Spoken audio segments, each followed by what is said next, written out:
timbog ang dalawang individual matapos makumpiskahan ng daang-daang rims ng hinihinalang pekeng sigarilyo sa isang checkpoint operation sa barangay Manggayang, Dupax del Sur, Nueva Vizcaya noong Enero 10. Itinago ng pulisya ang mga suspect sa mga alias na Tony at Jonah.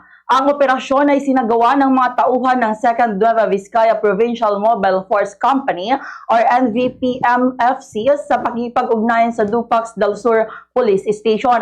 Batay sa ulat, isinagawa ang pag-aresto habang nagsasagawa ng spot checkpoint operation ang mga otoridad at pinara ang isang kulay abong at Toyota Hilux na minamaneho ni alias Tony. Sa isinagawang inspeksyon sa sakyan, nadiskubre sa likurang bahagi ang ilang kahon na naglalaman ng hinihinalang counterfeit cigarettes.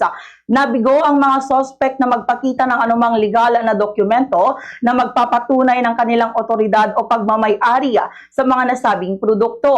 Kabilang sa mga nakumpiskang ebidensya ang dalawang malalaking kahon na naglalaman ng tiga 50 rims ng tumo na cigarettes, 6 na kahon na may tig 50 rims ng modern cigarettes or lights, 5 kahon na may tiga 40 rims ng modern cigarettes na kulay red, 1 kahon na may 50 rims ng modern cigarettes na kulay green, 1 kahon na may 49 rims ng modern cigarettes na red, 31 rims ng modern cigarettes na green, at 9 na pakete ng modern cigarettes na kulay red. Sa kabuuan na 780 rims at 9 na pakete ng hinihinalang pekeng sigarilyo ang nasamsam na may tinatayang halagang 312,760 pesos.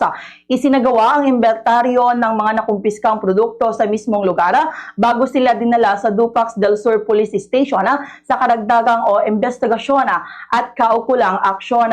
Mahaharap ang mga suspect sa kasong paglabag sa Section 263 ng Republic Act No. 8293 o ang Intellectual Property Code of the Philippines kaugnay ng pagbebenta at transportasyon ng mga pekeng produkto.